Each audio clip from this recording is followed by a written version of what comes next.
नमस्कार बच्चों। आज हम पाठ 2 वर्ण विचार के बारे में विस्तार से पढ़ेंगे। जैसा कि आप सभी जानते हैं कि बोलने के लिए हमें कुछ ध्वनि चिन्हों और लिखने के लिए लिपि की आवश्यकता होती है। प्रत्येक शब्द के कई खंड किए जाते हैं, तो ये जो शब्दों के खंड हैं यही क्या कहलाते हैं? वर्ण। अर्थात वर्ण भाषा की वह छोटी से छोटी ध्वनि है जिसके और टुकड़े नहीं हो सकते, जैसे ए, आ, ई, ऊ, कै, खे, चे, टे, पे आदि। अब आपने कई बार ये शब्द सुना होगा वर्णमाला। आखिर ये वर्णमाला क्या होती है? जैसे आप एक माला की बात करते हैं जिसमें अनेक मोती होते हैं, तो वो सब मोती एक व्यवस्थित क्रम से होते हैं। तो इसी तरह वर्णों के व्यवस्थित समूह को वर्णमाला कहते हैं। हिंदी वर्णमाला में 52 वर्ण हैं। अब हम इन वर्णों के भेदों के बारे में पढ़ेंगे। हिंदी में 2 प्रकार के वर्ण होते हैं, स्वर और व्यंजन। अब हम पढ़ेंगे इनके बारे में कि स्वर क्या होते हैं और व्यंजन क्या होते हैं। सबसे पहले बात करते हैं स्वरों की। वे वर्ण जिन्हें बोलते समय हमारे मुख से बिना किसी रुकावट के हवा बाहर निकलती है, या वे वर्ण जिन्हें बोलने के लिए हमें किन्हीं और वर्णों की सहायता नहीं लेनी पड़ती, उन्हें स्वर कहते हैं। जैसे ए, आ, ई, ऊ। आपने ये ध्यान दिया होगा कि अगर आप ए बोल रहे हैं तो ए के साथ ए की ही आवाज आ रही है और कोई आवाज नहीं आ रही। हिंदी में 11 स्वर होते हैं। इन्हें 3 भागों में बांटा गया है, ह्रस्व स्वर, दीर्घ स्वर और पलुत स्वर। सबसे पहले बात करते हैं ह्रस्व स्वरों की। वे स्वर जिनके उच्चारण में बहुत कम समय लगता है, अर्थात जिन्हें बोलने में सबसे कम समय लगता है, उन्हें कहते हैं ह्रस्व स्वर। ये हिंदी में 4 होते हैं, ए, ई, ऊ तथा री। अब बात करते हैं दीर्घ स्वरों की।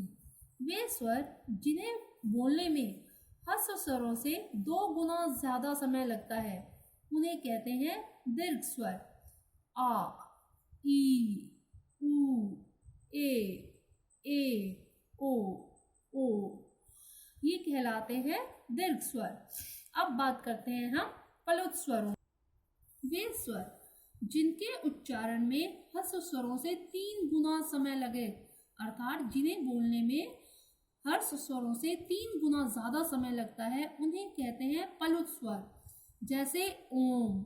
इनका जो प्रयोग है किसी को पुकारने या बुलाने के लिए किया जाता है। आजकल पलुत स्वरों का प्रयोग हिंदी में नहीं होता, इनका प्रयोग केवल संस्कृत भाषा में ही होता है। ये तो थे स्वर।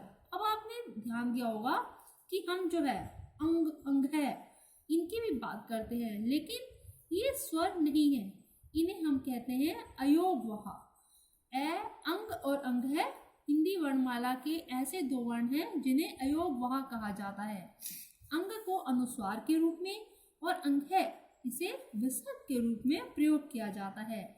ये हिंदी वर्णमाला में स्वरों के बाद आते हैं, इसलिए ये ना तो स्वर है और ना ही व्यंजन। अब देखिए बेटा, अनुस्वार और अनुनासिक क्या होते हैं? जिस वर्ण के उच्चारण से हवा केवल नाक से ही बाहर निकलती है, वे कहलाते हैं अनुस्वार। इन्हें जो है हम इनका प्रयोग जब करते हैं तो ये अपने पहले शब्द के ऊपर बिंदी के रूप में प्रयोग किया जाता है। जैसे गंगा, गंदा, रंजना, अंग, अणा। तो आप ये देखेंगे कि जो नए इस अनुस्वार का प्रयोग है, ये अधिकतर जो व्यंजन होते हैं, भी आगे हम व्यंजनों की बात करेंगे, तो उनका जो हर वर्ग का 5वां वर्ण होता है वो अनुस्वार के रूप में प्रयोग होता है। जैसे कै, खे, गै, घैण, तो अणय क्या होगा? अनुस्वार के रूप में प्रयोग होगा। तै, थे, दै, धै, नै, तो नय क्या होगा? अनुस्वार के रूप में प्रयोग होगा। अब बात करें अनुनासिक की, तो जिन ध्वनियों के उच्चारण के समय हवा नाक और मुंह दोनों से बाहर निकलती है, उन्हें कहते हैं अनुनासिक। और इनका प्रयोग अनुनासिक का प्रयोग चंद्र बिंदु के रूप में किया जाता है, जैसे चांद, मुंह। अब बात, आपने कभी बच्चों विसर्ग एक सुना होगा। देखिए विसर्ग क्या होता है? विसर्ग का उच्चारण है के समान होता है, अर्थात वह जिसकी ध्वनि है जैसी हो उसे कहते हैं विसर्ग। अधिकतर इनका प्रयोग संस्कृत के शब्दों में ही किया जाता है, जैसे प्रातः, अतः आदि। अब बात करते हैं व्यंजनों की कि ये व्यंजन क्या होते हैं। तो वे वर्ण जिन्हें बोलते समय मुख के भीतर की हवा रुकावट के साथ बाहर निकलती है उन्हें व्यंजन कहते हैं, या फिर वे वर्ण जिन्हें बोलने के लिए स्वरों की सहायता लेनी पड़ती है उन्हें व्यंजन कहते हैं। व्यंजनों को बोलने में लगने वाले समय के आधार पर व्यंजनों के उच्चार, जब हम इन्हें बोलते हैं इनके उच्चारण में हमारी जीवा मुख के किसी न किसी जो हिस्से को स्पर्श करती है। इस आधार पर व्यंजन 3 प्रकार के होते हैं: स्पर्श व्यंजन, अंतस्थ व्यंजन और ऊष्म व्यंजन। वे व्यंजन जिन्हें बोलते समय हमारी जीवा मुख के किसी न किसी हिस्से को स्पर्श करे, वो जो होते हैं कंठ, तालु, जीभ, मूर्धा आदि को स्पर्श कर सकती है, उन्हें कहते हैं स्पर्श व्यंजन। हिंदी में 27 जो है स्पर्श व्यंजन होते हैं। अंतस्थ व्यंजन क्या होते हैं? अंतस्थ अर्थात मध्य में स्थित होना। जिन व्यंजनों के उच्चारण में जीभ का पूरी तरह से मुख के किसी भी भाग को स्पर्श नहीं करना, मतलब जीभ मुख के किसी हिस्से को पूरी तरह स्पर्श नहीं करती, उन्हें कहते हैं अंतस्थ व्यंजन। ये 4 होते हैं: य, रै, ल तथा व। अब बात करते हैं ऊष्म व्यंजनों की। ऊष्म का अर्थ होता है गर्म। जिन व्यंजनों के उच्चारण में मुख से जो है हवा रगड़ खाकर बाहर निकलती है अर्थात गर्म हवा बाहर आती है, उन्हें कहते हैं ऊष्म व्यंजन। ये भी 4 होते हैं: श, श, तथा है। एक आते हैं हिंदी में संयुक्त व्यंजन। एक से अधिक व्यंजनों के मेल से बने व्यंजनों को संयुक्त व्यंजन कहते हैं। इनकी संख्या भी 4 है: क्ष, क जमा श, त्र, त जमा र, ग, ज प्लस अण, श्र, श जमा र। आपने देखा ये व्यंजन 2 व्यंजनों के जोड़ से बने हुए हैं। अगर हम बात करें द्वित व्यंजनों की, तो जब स्वर रहित व्यंजन का उसका जब उसी के साथ सेम दूसरा व्यंजन एक साथ प्रयोग हो, उसे कहते हैं द्वित्व व्यंजन। अर्थात एक व्यंजन स्वर रहित होगा और दूसरा स्वर सहित होगा, जैसे कक, चच, नन, पप, तत आदि। संयुक्त अक्षर क्या होते हैं? जब स्वर रहित व्यंजन का अपने से अलग स्वर सहित व्यंजन से मेल होता है उसे कहते हैं संयुक्त अक्षर। जैसे स्वस्थ, अब देखिए स क्या है, स व ये सब क्या है? व्यंजन है। सा स्वर रहित है, व स्वर सहित है, फिर से सा स्वर रहित है, था स्वर सहित है। तो ये क्या हो गया? संयुक्त अक्षर।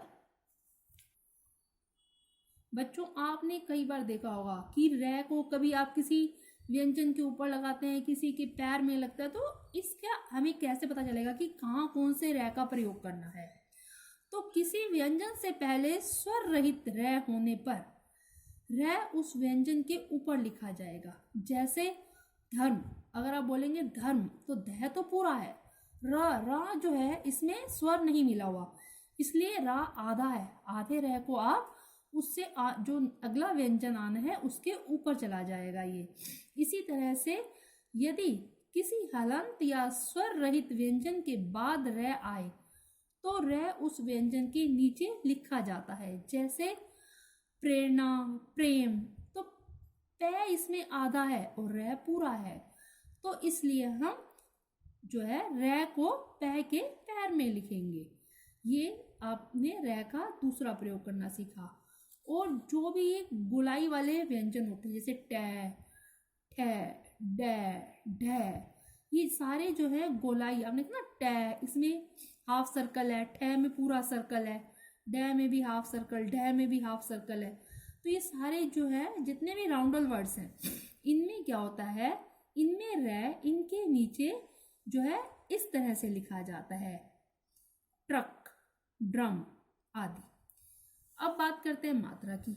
आप हमेशा कहते हैं इस पे ये मात्रा आनी चाहिए, ये इसकी मात्रा। आखिर ये मात्रा होती क्या है? जब स्वर किसी व्यंजन के साथ लगता है तो उसका रूप बदल जाता है। स्वर का वो बदला हुआ रूप ही मात्रा कहलाता है। जैसे आ की मात्रा आप एक डंडे के रूप में प्रयोग करते हैं, इसी तरह से ओ, एक डंडे के ऊपर 2 मात्राएं लगा देते हैं। हिंदी में आपने देखा 11 स्वर होते हैं, लेकिन मात्राएं होती हैं हिंदी में 10, क्योंकि ए स्वर की कोई मात्रा नहीं होती। ए ऑलरेडी सारे व्यंजनों में मिक्स होता है। अब बात करें वर्ण विच्छेद की। विच्छेद का अर्थ होता है तोड़ना, अर्थात एक शब्द में जितने वर्ण आए हैं उनको अलग अलग करके लिखना क्या कहलाता है? वर्ण विच्छेद। जैसे बर्तन, अब आप देखिए बै, इसमें कोई मात्रा नहीं है, इट मीन्स इसमें ए मिला हुआ है, तो बै जमा ए। रै, रै जमा ए। तै जमा ए, नै जमा ए। आपने देखा होगा कि जितने भी स्वर तो अपने आप में पूरे हैं, बट जितने भी व्यंजन है सबके नीचे एक टेढ़ी रेखा खींची है, इन्हें कहते हैं हलंत। अर्थात अगर आप उसमें से स्वर, व्यंजन में से स्वर निकाल देंगे तो व्यंजन अधूरा रह जाएगा, उसके नीचे हम उसके लिए टेढ़ी रेखा लगा देते हैं। मुख के जिस भाग से जो वर्ण बोले जाते हैं वह भाग उस वर्ण का उच्चारण स्थान कहलाता है। जैसे तै, थै, दै, धै, नै। आप ध्यान देंगे जब हम इन्हें बोलते हैं तो हमारी जीभ जो है दांतों से स्पर्श करती है, तो इसलिए ये दंत्य व्यंजन कहलाते हैं। इस तरह से अगर आप बोलेंगे कै, कै, गै, घै, नै, ए, आ, इन्हें जो बोलते समय जो हवा, जो हमारी जो है ये व्यंजन सीधा हमारे कंठ से निकल रहे हैं, इन्हें कंठ या कंठस्य व्यंजन कहते हैं। छोटी, बड़ी, चै, छै, जै, झै, नै, इसमें हमारी जीभ तालु को स्पर्श करती है, तो ये सारे व्यंजन तालव्य व्यंजन कहलाते हैं।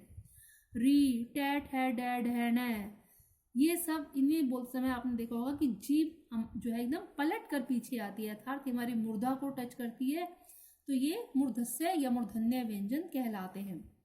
तै, थे, दै, धै, नै, लै, सै, इन्हें बोलते समय जीभ दांतों से स्पर्श करती है, तो ये दंतस्य व्यंजन कहलाते हैं।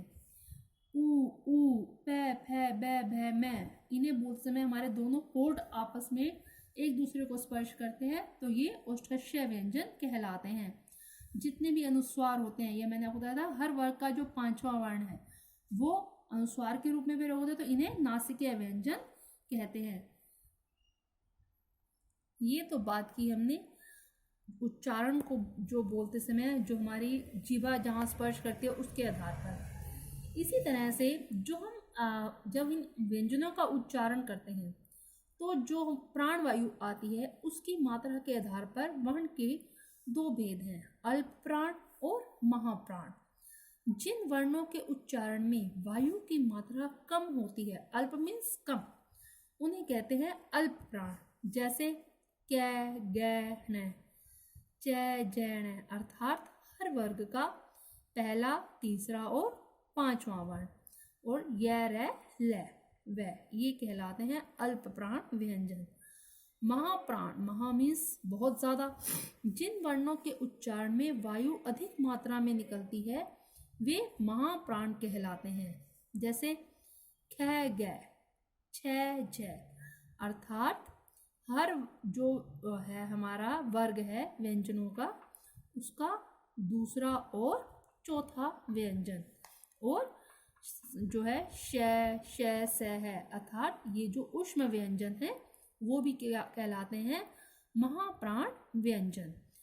अब स्वर जो ये यंत्रियों में कंपन के आधार पर भी जब हम इन्हें बोलते हैं तो हमारी जो स्वर तंत्रियां हैं, इन्हें जो कंपन पैदा होता है इनमें, उनके आधार पर वर्णों के भेद देखिए कौन कौन से हैं। सघोष और अघोष, इन्हें कहते हैं सघोष व्यंजन और अघोष व्यंजन। सघोष, स जमा घोष, अर्थात जिनमें जो कंपन के साथ होती हैं। अघोष, अ जमा घोष, मतलब बिना घोष के, अर्थात बिना कंपन के। सघोष वर्ण क्या होते हैं? जिस वर्ण के उच्चारण में वायु स्वर यंत्रिका से टकराकर बाहर निकलती है और घर्षण पैदा होता है, अर्थात रगड़ पैदा होती है, उसे कहते हैं सघोष वर्ण। ए, आ, ई, उ, अर्थात जितने सारे स्वर हैं, और ओ जो ये आगत ध्वनि है, ये सारे क्या कहलाते हैं? सघोष वर्ण।